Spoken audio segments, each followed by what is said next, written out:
जी news portal के सभी दर्शकों को मेरा बहुत बहुत नमस्कार। और आज है तारीख 14 और वार है सोमवार, यानी दिन भर की तमाम हलचल, तमाम गतिविधियां, क्या कुछ चल रहा है साहब भरतपुर संभाग में और निकाय चुनावों को लेकर के क्या है नई अपडेट। देखिए, पूरे अगर इस भरतपुर संभाग की बात की जाए तो सवाई माधोपुर हो, करौली हो, धौलपुर हो, भरतपुर हो, इनमें निकाय चुनाव जो हैं वो संपन्न हो चुके हैं। परिणाम आ चुके हैं वार्ड पार्षदों के कि साहब कौन जीता और कौन हारा, किसको मिली है कितनी सीटें, अब कौन बैठेगा सभापति के पद पर, इसको लेकर के चल रही है मशक्कत। भरतपुर जिले की अगर बात की जाए या सवाई माधोपुर की या करौली की, ये तमाम जो चीज़ें हैं ना, इनका विश्लेषण मैं आपको ज़रूर बताऊंगा साहब विस्तार से। सरगर्मियाँ क्या चल रही हैं, सुगबुगाहट क्या चल रही हैं। आपको एक बात और बता दूं मैं, आपने भी नोटिस किया होगा, शांति है, शहर में शांति है, ऐसा लग रहा है जैसे सब कुछ थमसा गया है, मगर अंदर ही अंदर जो है ना वो कहीं ना कहीं लावा पिघल तो रहा है और ज्वालामुखी फटने को बेताब है, जो 20 तारीख को फटेगा। लेकिन उस ज्वालामुखी से के अंदर से क्या क्या सिम्टम्स या क्या क्या अवयव निकलने वाले हैं, तत्व निकलने वाले हैं, वो ज़रूर थोड़ा सा हमारे सामने अब आता जा रहा है। तस्वीर बहुत कुछ क्लियर हो जाएगी। कल है 15 तारीख, कल नामांकन दाखिल होंगे सभापति वाले, तो पता चलेगा मैदान में हैं कौन कौन, कौन तो डमी है, कौन है मुख्य किरदार। यस, डमी कैंडिडेट भी सामने आएंगे, क्योंकि बड़ा तगड़ा गणित बिगाड़ा है साहब ये निर्दलीयों ने। चाहे सवाई माधोपुर की बात कर लो, गंगापुर सिटी की बात कर लो, हिंडौन की बात कर लो, निर्दलीय जो है ना साहब वो बड़ा इंपॉर्टेंट रोल अदा कर रहे हैं इस समय। ये तमाम खबरें आपको हम विस्तार से ज़रूर दिखाएंगे। शुरुआत करते हैं राज्य स्तर की बड़ी खबरों से। राज्य के लेवल से क्या कुछ खबरें हैं जो सीधा ताल्लुकात रखती है आपसे। तो निर्वाचन आयोग की घोषणा हो चुकी है कि 12 जिलों में जो निकाय चुनाव हुए हैं उनके बाद में अब 12 जिलों में 50 निकाय चुनावों में अब आचार संहिता हटा दी गई है।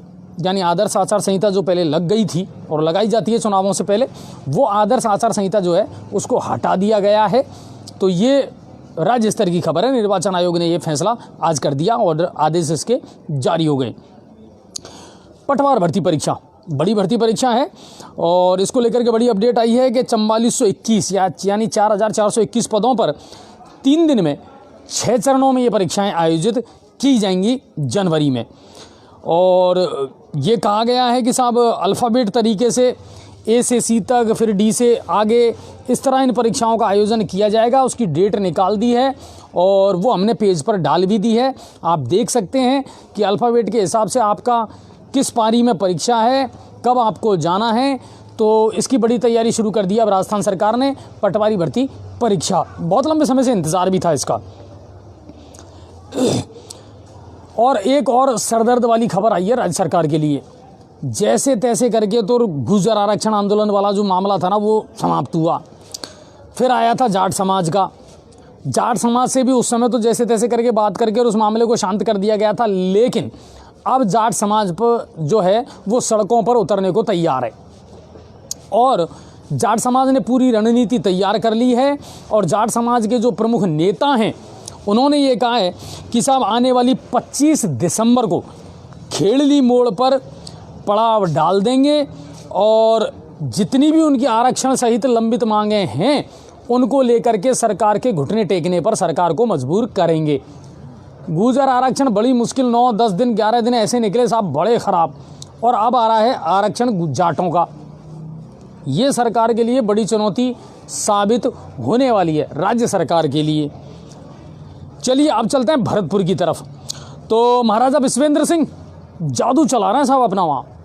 कांग्रेस सरकार में पूर्व मंत्री रहे हैं, गहलोत सरकार में, और हालांकि उनको वहाँ से हटा दिया गया, लेकिन उसके बावजूद भी भरतपुर में निकाय चुनावों में ज़्यादातर जो रणनीतियाँ चल रही हैं वो महाराजा विश्वेंद्र की ही चल रही हैं।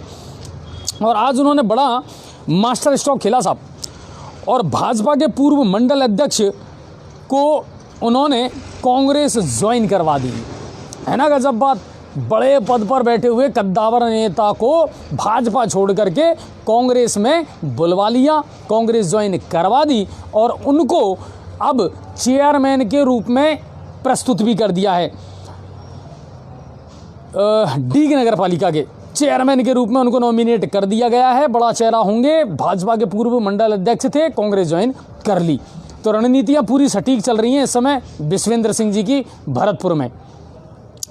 और इसी तरह भुसावर और नदबई में भी कांग्रेस का बोर्ड बनने की सुगबुगाहट है। ये कल भी हमने आपको बता दिया था कि वहाँ से कांग्रेस ने बाजी मारी है और टिकटों का वितरण जो किया गया ना वो महाराज विश्वेंद्र सिंह के नेतृत्व में ही किया गया है। सोच समझ करके टिकट दिए गए थे और उसी का नतीजा है कि ज़्यादातर स्थानों पर बाजी मारी है कांग्रेस ने। और भरतपुर जिले में नगर पालिकाओं में कांग्रेस का ही बोर्ड बनने के पूरे आसार नजर आ रहे हैं। बताया जा रहा है कि 8 में से लगभग 7 ऐसी नगर पालिकाएं हैं जिनमें कांग्रेस का ही चेयरमैन बैठेगा। अब चलते हैं धौलपुर की तरफ, वहां से निकाय चुनावों को लेकर के क्या अपडेट है। तो निकाय चुनावों के 60 वार्डों के जो परिणाम है ना साहब, वही मामला आ गया, पेच फंस गया। 22 सीटें ही कांग्रेस को मिली है और 22 सीटें मिली हैं भारतीय जनता पार्टी को। अब एक मिल गई 20 बसपा को और 15 जीते हैं निर्दलीय। अब किसकी तरफ जाएंगे?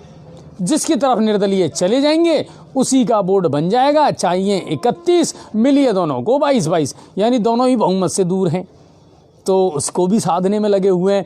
अच्छा, अभी जो गेम चल रहा है ना इस समय राजनीति का, बड़े दिलचस्प मोड़ पे है साहब, बड़े दिलचस्प मोड़ पे है।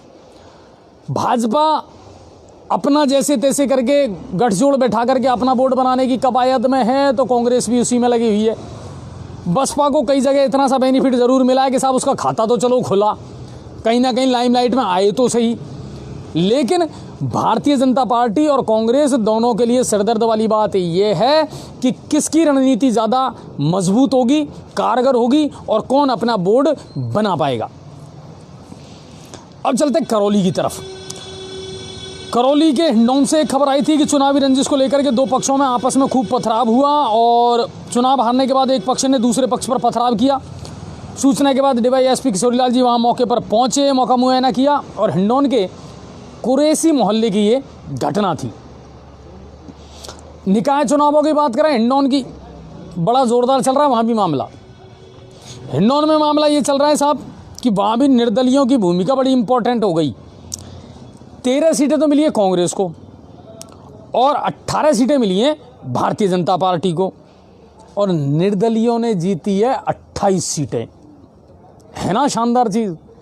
अब मामला क्या है? मामला ये है कि मंत्री भरोसीलाल जाटव के बेटे ब्रजेश जाटव जो है वो बड़ा चेहरा बनकर के उभरे हैं सभापति के दावेदारों के रूप में और उनका ये दावा है कि इस समय 38 जो पार्षद हैं वो कांग्रेस के साथ हैं, यानी कांग्रेस को पूरा मैंडेट हिंडौन में मिल चुका है और ब्रजेश जाटव नए सभापति बन सकते हैं। ये दावा है उनका, हम नहीं कह रहे हैं, क्योंकि राजनीति अभी बहुत सारी करवट लेने वाली है साहब। रात में गणित और पूरे समीकरण बदल जाते हैं, तो कोई किसी गलतफहमी में भी ना रहे। लेकिन कुल मिलाकर के ये है कि शायद हो सकता है कि हिंडौन में कांग्रेस का बोर्ड बन जाए। अब चलते हैं सवाई माधोपुर जिले की तरफ। हमारे जिले में क्या कुछ हुआ?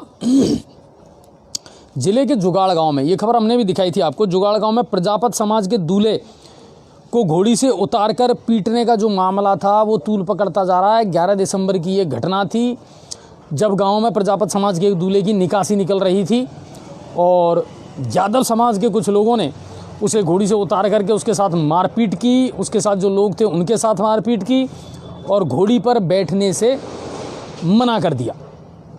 इसको लेकर के प्रजापत समाज जो है वो आक्रोशित नजर आया। आज प्रजापत समाज के जो राष्ट्रीय अध्यक्ष हैं नारायण प्रजापत जी, उन्होंने जिला पुलिस अधीक्षक सुधीर चौधरी जी को ज्ञापन सौंपा और जल्द से जल्द नामजद आरोपियों की गिरफ्तारी की मांग की और ये कहा कि यदि जल्द से जल्द इनकी गिरफ्तारी नहीं होती है तो आने वाले दिनों में प्रजापत समाज एक बड़ा आंदोलन करेगा, क्योंकि कहीं से भी अगर इस तरह की घटनाएं आती हैं तो ये निंदनीय है। समाज में हर तबका आज बराबर का हक रखता है साहब, और आप अपनी दबंगता के साथ किसी को दबाने का प्रयास करें तो ये तो गलत बात है। तो उम्मीद करते हैं जल्द से जल्द जो नामजद आरोपी हैं जिन्होंने ये दबंगता दिखाई है उनको जल्द से जल्द गिरफ्तार कर लिया जाएगा। बाकी फिलहाल प्रजापत समाज में आक्रोश ज़रूर है इन चीज़ों को लेकर के। अब चलते हैं अगली खबर की तरफ और प्रजापत समाज का ये भी कहना है कि साहब उनको लगातार धमकाया जा रहा है दबंगों के द्वारा और पुलिस ने अभी तक कोई कार्रवाई नहीं की है, जबकि 12 तारीख को ही एसएचओ को थाने में पेश होकर के और रिपोर्ट लिखवा दी गई थी, लेकिन उसके बाद अभी भी कोई कार्रवाई पुलिस ने वहाँ नहीं की है। और इसको लेकर के आज उन्होंने एसपी सुधीर चौधरी से मुलाकात की। किसानों के समर्थन में चल रहा है इन दिनों किसानों का धरना प्रदर्शन जो है, हम देख रहे हैं लगातार नेशनल लेवल की खबरें ये बनती जा रही है, हर मीडिया इसको दिखा रहा है कि सब किसानों का जो आंदोलन है वो तूल पकड़ता जा रहा है। हालांकि उन्होंने सरकार से सहमति करके और कुछ हाईवे जो हैं उनको तो खोल दिया है, लेकिन धरना प्रदर्शन अभी भी जारी है। और इसी को लेकर के आज सवाईमाधोपुर कलेक्ट्रेट के सामने किसान संघ ने धरना प्रदर्शन किया और वो लोग वहाँ बैठ गए। उनका ये कहना था अगर जल्द से जल्द इन तीनों कानूनों को केंद्र सरकार ने वापस नहीं लिया तो इस आंदोलन को बड़ा रूप दिया जाएगा और लंबे समय तक इसको चलाया जाएगा। दूसरी बात, उन्होंने डेडलाइन दी है 17 दिसंबर से।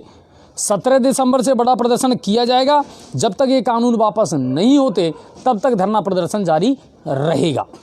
तो ये माधोपुर से खबर थी। माधोपुर से अधिक जानकारी और निकाय चुनावों को लेकर के क्या अपडेट है, इसके लिए हम अपने वहाँ के जो संवाददाता हैं उनसे आपकी आज बात करवाएंगे कि माधोपुर में क्या कुछ चल रहा है। माधोपुर में एससी के लिए आरक्षित है सीट, और वहाँ हमेशा ऐसा होता आया है कि कभी भी स्थायी नहीं रहा मामला और हमेशा गड़बड़ रही है। तो चलिए उसको लेकर के मैं आपको वहाँ के जो संवाददाता हैं हमारे वरिष्ठ पत्रकार, उनसे मैं आपकी वार्तालाप करवा देता हूँ। बजरंग सर नमस्कार। नमस्कार बजरंग जी, आप इस समय जी न्यूज़ पोर्टल पर लाइव हैं और नगर निकाय चुनावों को लेकर के माधोपुर में इस समय क्या सरगर्मियां चल रही हैं? जी बिल्कुल अजय, मैं आपको सवाई माधोपुर की बात बताऊं तो सवाई माधोपुर नगर परिषद में 25 साल बाद में कांग्रेस के हाथ एक सुनहरा अवसर लगा है, क्योंकि जिस तरीके से नगर परिषद के चुनाव परिणाम सामने आए हैं उसके बाद में कांग्रेस को यहाँ पर 27 सीटें कांग्रेस के खाते में गई है। वहीं बीजेपी की बात करें तो बीजेपी के हाथ जो है 22 सीटें लगी है, वहीं 10 निर्दलीय है और एक सीपीआई के खाते में सीट गई है। तो कांग्रेस के हाथ में इस बार 25 साल बाद में नगर परिषद में बोर्ड बनाने का सुनहरा अवसर है। इसको लेकर के जो सवाई माधोपुर के विधायक दानी सबरार है वो यहाँ पर मोर्चा संभाले हुए हैं और चुनाव परिणाम घोषित होने के बाद ही जो पार्षद है उनकी बाड़ाबंदी शुरू कर दी गई है और जो निर्दलीय पार्षद है उनसे भी संपर्क साधने की कोशिश की जा रही है। जानकार सूत्रों के हवाले से ये खबर आ रही है कि कांग्रेस में इस टाइम करीब 35 पार्षद ऐसे हैं जो कांग्रेस के संपर्क में हैं। तो कहीं कहीं देखा जाए तो इस बार सवाई माधोपुर नगर परिषद में 25 साल बाद में कांग्रेस एक बार फिर इतिहास दोहराएगी और अपना वोट बनाने में यहाँ सफल होगी। अच्छा बजरंग सर, नगर परिषद जो है सवाई माधोपुर वो हमेशा विवादों में रही है, वहाँ स्थायी सभापति कभी मिल नहीं पाया, तो इसको लेकर के भी कहीं ना कहीं कोई चर्चा है? बिल्कुल आप अजय, तुम्हारा ये सवाल बेहद लाजमी है। और सवाई माधोपुर की बात की जाए तो पिछले जैसे 2015 में चुनाव हुए थे उसके बाद में बीजेपी का स्पष्ट बहुमत आया था और बीजेपी का ही सभापति बैठा था, लेकिन बीजेपी की पार्षदों की बगावत का सामना सभापति को करना पड़ा था। 2 बार यहाँ सभापति बदला गया। पहले विमला शर्मा सभापति रही, उसके बाद में थोड़े दिन के लिए सुनीता सभापति रही सिंगल, उसके बाद में गीता सैनी यहाँ पर सभापति बनी। तो सवाई माधोपुर नगर परिषद कहीं न कहीं विवादों में रही है, लेकिन 25 साल बाद में कांग्रेस को एक सुनहरा मौका हाथ लगा है और निर्दलीय प्रत्याशियों के समर्थन से कांग्रेस इस बार यहाँ शायद बोर्ड बनाने में कामयाब हो जाए। तो उम्मीद ये की जा रही है कि इस बार कांग्रेस का कोई सशक्त सभापति बोर्ड में बैठेगा और जो बार बार यहाँ सभापति बदलने का ट्रेंड है वो इस बार शायद बदल पाए। अच्छा, एक चीज और है बजरंग सर कि जो बड़े बड़े सभापति पद के दावेदार थे ना, उन्होंने तो औंधे मुखी खाई है वहाँ चुनावों में, उनको हार का सामना करना पड़ा है, तो ज्यादा बड़े चेहरे भी सामने नहीं आ पा रहे हैं। बिल्कुल बिल्कुल अजय, ये बिल्कुल सही बात कही तुमने। जिस तरीके से यहाँ पर सभापति पद को लेकर के बीजेपी ने भी कई बड़े बड़े दिग्गज उम्मीदवार उतारे थे यहाँ पर। ओम प्रकाश डंगोरिया जिनको मौली की राजनीति से निकाल कर यहाँ सवाई माधोपुर की राजनीति में लाया गया था और उनको यहाँ वार्ड से टिकट भी दिया गया था, लेकिन वो भी यहाँ पर चुनाव हार गए। रमेश पाड़िया यहाँ पर चुनाव हार गए और भी कई ऐसे दिग्गज नाम थे जो सभापति के दावेदार थे, वो चुनाव हार गए। कांग्रेस के जो मिश्रीलाल घोटेवाला है जो सबसे बड़े दावेदार माने जा रहे थे, वो भी चुनाव हार गए। तो कहीं कहीं अब कांग्रेस के सामने भी सभापति को लेकर के एक बड़ी लंबी लिस्ट है कि किसको आखिर सभापति बनाया जाए, क्योंकि निर्दलियों के समर्थन के बिना यहाँ सभापति बनना न तो कांग्रेस के हाथ में है और न ही बीजेपी के हाथ में। दोनों ही पार्टियां लगातार निर्दलियों को अपने पक्ष में करने में जुटी हुई है और निर्दलियों के समर्थन से ही यहाँ सभापति बनेगा। तो कांग्रेस के लिए सामने भी एक बड़ी चुनौती होगी कि किसको यहाँ पर आखिर सभापति बनाया जाए। तो बिल्कुल निर्दलियों के समर्थन से यहाँ सभापति बनेगा, जो कांग्रेस के लिए भी इजी नहीं होगा जी। बजरंग सर, आप बड़े सीनियर पत्रकार हैं, बड़े नज़दीक से वहाँ की राजनीति को जानते हैं, और गंगापुर सिटी और सवाई माधोपुर दोनों में ही दिलचस्प रहा इस बार मामला, और 60-60 दोनों में ही बाढ़ हैं, तो निर्दलियों की भूमिका बड़ी इंपॉर्टेंट रही। तो क्या टिकट वितरण में दोनों ही जिलों में गड़बड़ रही कहीं ना कहीं दोनों पार्टियों के द्वारा? बिल्कुल, गंगापुर में भी जिस तरीके से बीजेपी पे को काफी सीटें मिली, वहाँ पर निर्दलीय भी काफी संख्या में आए हैं। हालांकि बीजेपी वहाँ बहुमत के करीब है, लेकिन निर्दलीय प्रत्याशियों की उनको भी जरूरत पड़ेगी। वहीं यहाँ सवाई माधोपुर में भी कांग्रेस बहुमत के करीब है, लेकिन निर्दलीय प्रत्याशियों की यहाँ जरूरत पड़ेगी। तो निर्दलीय कहीं न कहीं इस पूरे गंगापुर और सवाई माधोपुर दोनों जगह गेम मेकर बनकर के निर्दलीय उभरेंगे। निर्दलीय के बिना कोई भी पार्टी, चाहे बीजेपी हो चाहे कांग्रेस हो, कोई भी पार्टी अपना सभापति नहीं बिठा पाएगी। तो निर्दलियों की भूमिका यहाँ बहुत ही महत्वपूर्ण हो जाती है।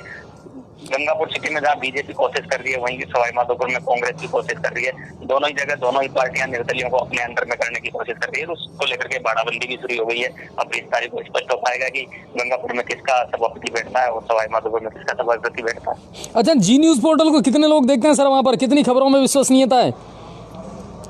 बिल्कुल, जी न्यूज पोर्टल को यहाँ लगातार लोग खबरें देखते हैं। जी न्यूज पोर्टल को यहाँ लोगों को विश्वास भी है। जिस तरीके से स्पष्ट और साफ सुथरी खबरें जी न्यूज पोर्टल दिखा रहा है, तो लोगों में आए दिन जी न्यूज पोर्टल को लेकर यहाँ चर्चा भी होती है। लोगों में काफी संदेश भी जा रहा है और लगातार जी न्यूज पोर्टल को यहाँ लोग देख रहे हैं। चलिए बजरंग सर, आप भी वहाँ से लगातार हमारे पास में खबरें और अपडेट भेजते रहते हैं, इसके लिए आपका भी बहुत बहुत धन्यवाद। और इसी तरह खबरें हमारे पास भेजते रहें, और जब भी हमको ज़रूरत होगी हम लाइव में बिल्कुल आपको जोड़ते रहेंगे। तो ये थे हमारे साथ सवाई माधोपुर से बजरंग जी, जो लगातार सवाई माधोपुर से खबरें भेजते रहे, और उन्होंने कहा कि सवाई माधोपुर में कहीं ना कहीं विधायक दानिश अबरार पूरे गठजोड़ बनाने में लगे हुए हैं और कांग्रेस का बोर्ड वहां बन सकता है। लेकिन सवाई माधोपुर में सबसे बड़ा लफड़ा ये है साहब कि कोई भी सभापति स्थायी नहीं मिल पाया आज तक सवाई माधोपुर को। 3 सभापति बदल गए, चाहे स्पष्ट बहुमत था, उसके बावजूद भी कोई ना कोई एलिगेशन लगा करके और सभापति माधोपुर में बदलते रहे। ये माधोपुर की बदकिस्मती है। लेकिन इस बार उम्मीद ये करते हैं कि वहाँ कांग्रेस का या बीजेपी का जो भी सभापति बैठे वो स्थायी बैठे, 5 साल उस कुर्सी को संभाले। दूसरी बात यह है, एक समस्या और पैदा हो गई माधोपुर में साहब, और माधोपुर में समस्या ये पैदा हुई कि जो जितने बड़े दिग्गज थे और जो सभापति पद के दावेदार थे वो तो पार्षद का ही चुनाव नहीं जीत पाए, वहीं हार गए। तो अब ज़्यादा बड़े चेहरे रहे नहीं सवाई माधोपुर में। तो कहीं ना कहीं जो है वो बड़ी उहापोह की स्थिति बनी हुई है सवाई माधोपुर में, और लगातार उस पर हमारी नज़र बनी रहेगी। बजरंग जी हमारे साथ थे, तो बजरंग जी का बहुत बहुत धन्यवाद, उन्होंने पूरी अपडेट हमको दी। चलिए आप बढ़ते हैं अगली खबर की तरफ। और अगली खबर आई है करौली जिले के नांदोती से। डॉक्टर महेश मीणा हत्याकांड, इसको लाइव भी मैंने आपको वहाँ जा करके दिखाया था, और उसमें अपडेट ये आई है कि डॉक्टर महेश मीणा की पत्नी रवीना जी और उनकी भाभी वो दोनों बैठी हुई हैं आमरण अनशन पर। उनका आज 11वें दिन भी प्रदर्शन जारी है और वो हटने को वहाँ से तैयार नहीं है। हालांकि जांच बदल दी गई है। पहले टोडा भीम के जो व्रत अधिकारी थे वो जांच कर रहे थे, कमल जी, उनसे जांच शिफ्ट करके और पुलिस अधीक्षक मृदुल जी ने हिंडौन के जो डिप्टी महोदय हैं किशोरी लाल जी उनको सौंप दी। और अभी हमारी थोड़ी देर पहले किशोरी लाल जी से बात हुई थी, उन्होंने कहा था कि मैं बिल्कुल अभी चुनावों में व्यस्त था और मैं जल्द से जल्द कल या परसों में वहाँ जाकर के पीड़ित परिवार से मिलूँगा, दोनों महिलाओं से मिलूँगा। और महिलाओं का ये कहना है कि साहब जो मेन एक्यूज़ हैं, जो मेन अपराधी है डॉक्टर जितेंद्र मीणा, उसको कहीं ना कहीं पुलिस बचाने का प्रयास कर रही है, उसको क्यों नहीं इसमें मुख्य आरोपी बनाया जा रहा। तो ये बहुत सारे सवाल हैं, लेकिन क्योंकि किशोरी लाल जी के पास में जाँच अभी पहुँची है, उन्होंने अभी चुनावों की व्यस्तता के चलते इस फाइल को देखा भी नहीं है।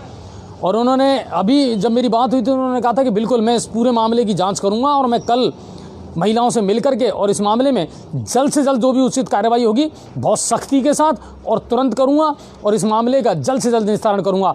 और हम जानते हैं किशोरी लाल जी की कार्रवाइयों को कि वो वाकई में अगर उन्होंने ठान लिया तो वो डेफिनेटली इसमें निष्पक्ष तरीके से और जल्द से जल्द कार्रवाई करेंगे।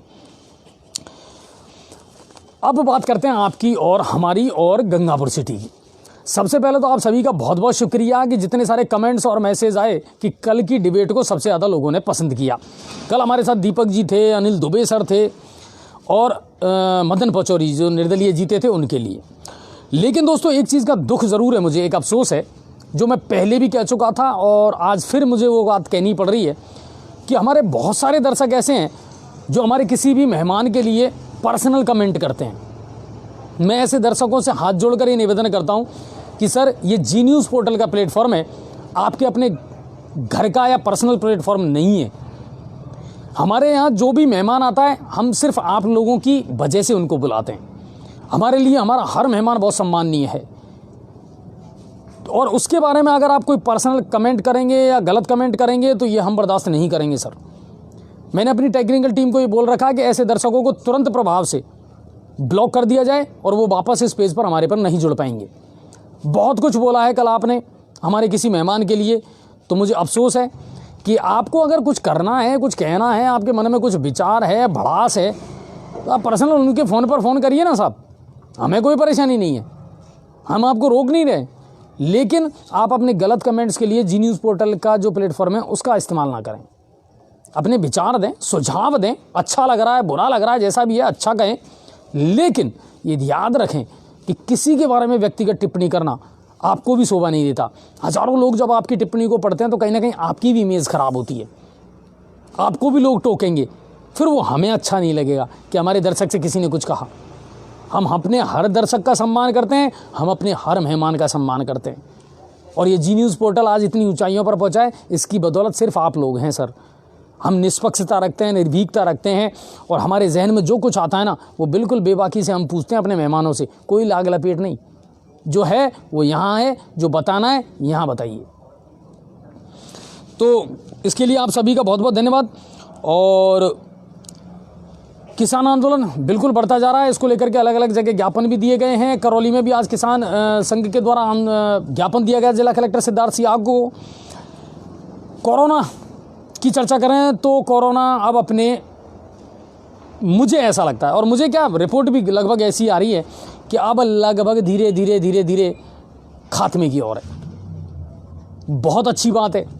और आपको बताऊं लगभग 3.5 महीने बाद राजस्थान में ऐसा हुआ है जब 1500 से कम केस आए हैं राजस्थान में। ये बहुत अच्छी बात है। धीरे धीरे कोरोना का जो संक्रमण है वो कम होता जा रहा है। जल्द से जल्द वैक्सीन आ भी जाएगी, ये भी खबरें चल रही हैं मीडिया में। तो उम्मीद ये करते हैं कि कोरोना का जो राक्षस है ना, इससे बहुत से जल्द हमको निजात मिले और ज़िंदगी वापस पटरी पर लौटे। वैसे तो लगभग लौट ही चुकी है साहब, कहाँ है गाइडलाइन। 11 दिसंबर के बाद अब शादी ब्याह भी बंद है, तो मैरिज हॉल भी जो डरते थे ना बेचारे 25,000 और 30,000 का जो जुर्माना कटेगा वो भी अब नहीं कटने वाला।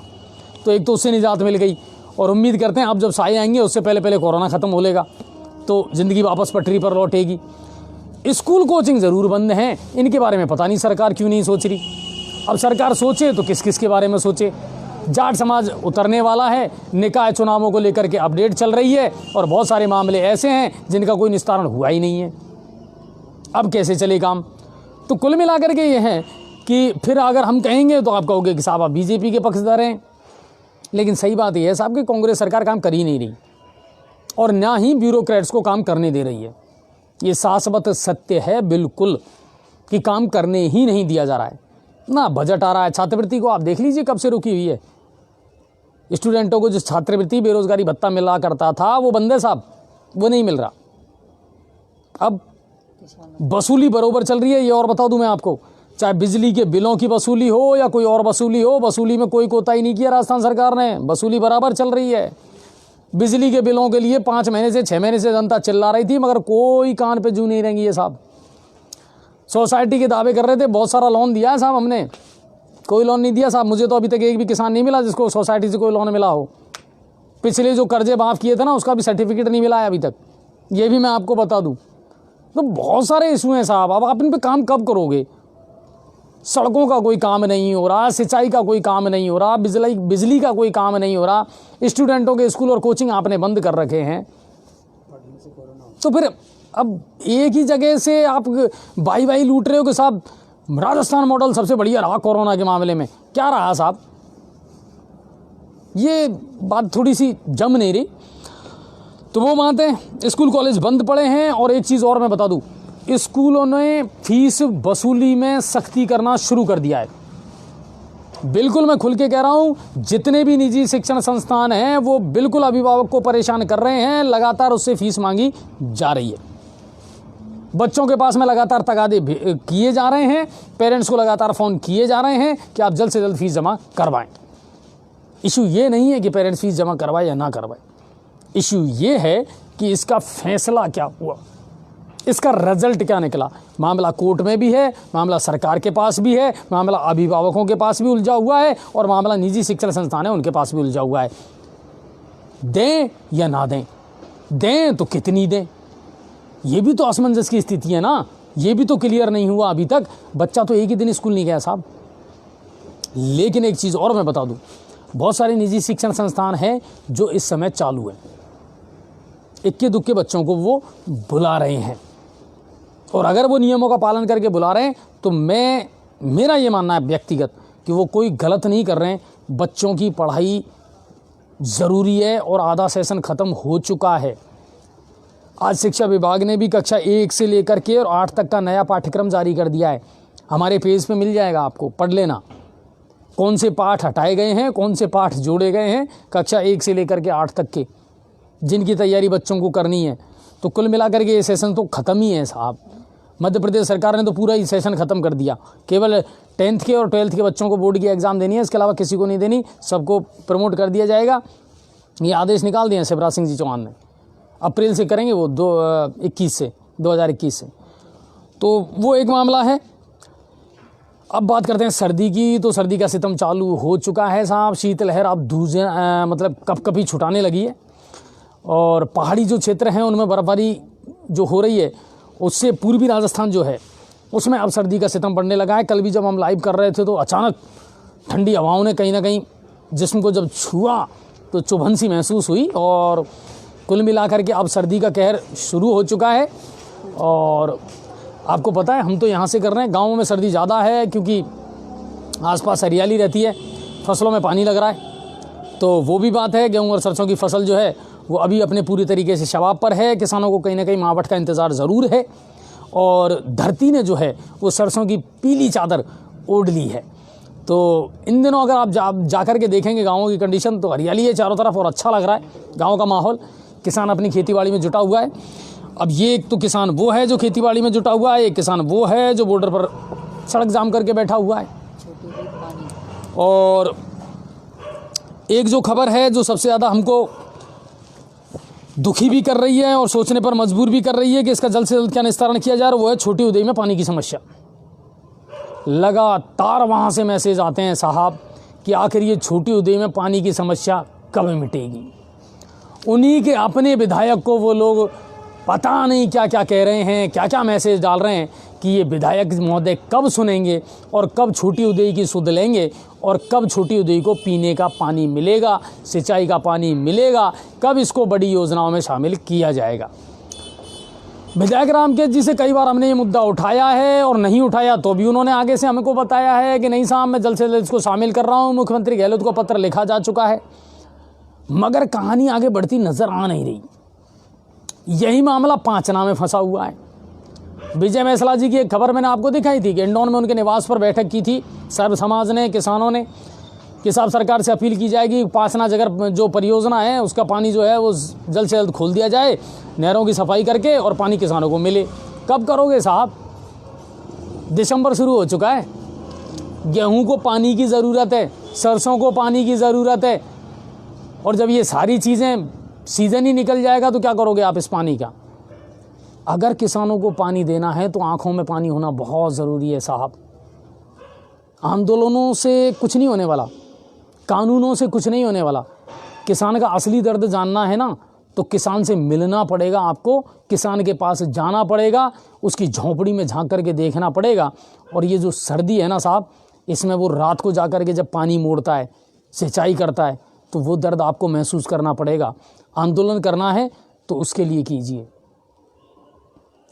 कहने को यह है साहब कि बहुत सारी बातें हैं, मुद्दे बहुत सारे हैं, और छोटी उदय के लोगों से हमने वादा भी किया था कि बहुत जल्दी हम छोटी उदय आएंगे। तो हो सकता है हम कल परसों का कोई प्लान बनाएं और छोटी उदय चलेंगे। बीकेएस मीणा जो है उनके परिवार से भी हम मिलेंगे, क्या कुछ उनका चल रहा है अब मामला, और धरपकड़ तो बिल्कुल जारी है। थोड़ा सा प्रशासन कुछ दिन के लिए ज़रूर चुनावों में बिजी हो गया था, लेकिन मुझे उम्मीद है और पूरा भरोसा है कि जिस तरीके से इस समय पुलिस ने अभियान चला रखा है पूरे ज़िले में, सवाईमाधोपुर ज़िले में, उम्मीद यही करते हैं कि वो जो फरार हैं वो भी जल्द से जल्द गिरफ्तार होंगे। पुलिस उनको अरेस्ट ज़रूर करेगी और उस परिवार को इंसाफ ज़रूर मिलेगा। रही बात पानी की समस्या, तो छोटी उदय के लोगों से हमारी यही रिक्वेस्ट है कि हम तो आपका हर मुद्दा बिल्कुल लगातार उठाते आ रहे हैं सर, हमारी अपनी तरफ से तो कोई मुद्दा ऐसा नहीं है जिसको कभी जी न्यूज़ पोर्टल ने छोड़ दिया हो। मगर ये आप भी जानते हैं कि रोज़ रोज़ एक तरीके का मुद्दा या एक तरीके की बात हम नहीं कर सकते, बल्कि हम मुद्दा उठाने से ज़्यादा इस चीज़ में विश्वास रखते हैं कि उस पर कुछ हो, कोई कार्रवाई हो। तो मेरी टीम जो है वो लगातार अपडेट लेती रहती है अफसरों से या जनप्रतिनिधियों से मिल करके उसके बारे में जानकारी लेना ये भी ज़रूरी है, और पर्याप्त समय भी देते हैं हम, अफसरों को भी है या जनप्रतिनिधियों को भी है। लेकिन अब कोई आँख ही मूंद ले, कान ही बंद कर ले, तो फिर तो नगाड़े बजाने पड़ेंगे, क्या करेंगे। और अब जितने भी पार्षद जीते हैं और जो आने वाले समय में सभापति बनने वाले हैं, उनसे भी हमारा यही कहना है, जी न्यूज़ पोर्टल आपके पीछे पड़ेगा साहब, ये ध्यान रखना आप। काम पार्षदों को भी करना पड़ेगा और सभापति को भी करना पड़ेगा, और अगर काम नहीं किया तो 1 साल बाद रिकॉल कोई और करवाए या ना करवाए, जी न्यूज़ पोर्टल ज़रूर रिकॉल करवाएगा कुछ वार्डों में, अगर वहाँ के वार्ड मेंबर ने काम नहीं किया तो। अब बात करते हैं कि यहाँ सभापति का दावेदार कौन कौन है। दिलचस्प मामला चल रहा है साहब। भारतीय जनता पार्टी ये कह रही है हमारे पास में 46 पार्षद हैं आज की तारीख में मौजूद, और अगर भारतीय जनता पार्टी के पास में 46 पार्षद मौजूद हैं तो दावा सिर्फ इसका मतलब यह है कि भारतीय जनता पार्टी ही करेगी। तो फिर भारतीय जनता पार्टी में बड़े चेहरे कौन हैं जो सभापति पद के दावेदार माने जा सकते हैं। अंदरूनी खबर ये आई है साहब कि देखिए, सबसे पहले तो नाम चल रहा था शिवरतन जी अग्रवाल का, इसमें कोई शक नहीं है, और चल भी रहा है, अभी भी चल रहा है, बिल्कुल रेस में है। लेकिन कहीं ना कहीं एक नाम और उभर करके सामने आया है सुशील जी का, सुशील दीक्षित साहब का। उनका नाम भी आ रहा है, कद्दावर नेता हैं, राजनीति का अनुभव है। शिवरतन जी का माइनस पॉइंट ये है कि साहब राजनीति का उतना अनुभव उनको नहीं है। लेकिन बीजेपी कौन सी गोटी खेलेगी, क्या बिसात बिछाएगी, क्या रणनीति बनाएगी, ये तो भविष्य के घर में है। लेकिन कल नामांकन भरा जाएगा सभापति पद के लिए। कांग्रेस है वो तो क्या कहें साहब, तीसरी मंजिल पर चुपचाप बैठी है, क्योंकि सर्दी ज़्यादा है तो उसने उतरने की जहमत की ही नहीं। बात आती है निर्दलियों की, तो जिस तरह सोच समझ करके और चुनाव लड़े थे निर्दलियों ने, क्योंकि मैंने आपको बताया था चुनाव से पहले कि यहाँ लड़ने वाले कम हैं और जो ज़्यादातर है ना वो क्यों है, 25 लाख मिलेंगे, 30 लाख मिलेंगे, 40 लाख मिलेंगे, उनकी कदर बड़ी कम हो गई साहब। उतनी वैल्यू मिली नहीं जितनी वो सोच रहे थे। कड़ा ज़रूर है, कड़वा लग रहा होगा, मगर सच तो यही है साहब। कड़वा है पर सच यही है, और सच हमेशा सच रहेगा, चाहे कोई किसी को भी कितना भी कड़वा लगे। कुल मिलाकर के ये है कि निर्दलीय अब कहाँ जाएं कहाँ ना जाएं ये समझ नहीं पा रहे हैं। ज़्यादा ज़रूरत है नहीं तो उनकी ज़्यादा वैल्यू रही नहीं। जो जन भावना से जुड़े हुए हैं, पूरे गंगापुर शहर की जो जनप्रिय नेता हैं, अब वो भी सभापति की दौड़ से बाहर नज़र आ रही हैं। समझ रहे होंगे आप मेरा इशारा। तो कुल मिलाकर के है कि साहब बहुत सारी बातें हैं, सियासी गणित है और बहुत सारी अपडेट हैं, लगातार हम आपको देते रहेंगे। और उम्मीद करते हैं आपकी आज की जो खबरें हैं वो आपको पसंद आई होंगी। कल फिर मिलेंगे आपको रात को, और कोशिश अब हम लगातार यही कर रहे हैं कि जल्द करें इसको, आज जैसा कि आज हमने जल्दी किया है, और कल इसको और भी जल्दी करने का हम प्रयास करेंगे, ताकि सर्दी में जो है हमको भी साहब ये नेहरू गार्डन में अच्छा नहीं लग रहा। रात को जब सर्दियाँ कानों में साएँ साएँ करके घुसती है ना, तो कभी तो छूटती है, मगर आप लोगों का प्यार है ना, वो कहीं ना कहीं मुझे एनर्जी देता रहता है। चलिए, आप सभी का बहुत बहुत शुक्रिया और धन्यवाद, और लाइक और शेयर ज़्यादा से ज़्यादा करें सर, और अच्छे कमेंट करें अच्छे लोगों के लिए। हमेशा याद रखिए, किसी के बारे में गलत शब्द ना बोलें, ना लिखें, क्योंकि हम सब अच्छे परिवारों से आते हैं, हमारे संस्कार बहुत अच्छे हैं, और हमें अपने संस्कार दिखाने चाहिए, तो हमारी संस्कृति भी बची रहेगी। धन्यवाद, जय हिंद और जय भारत।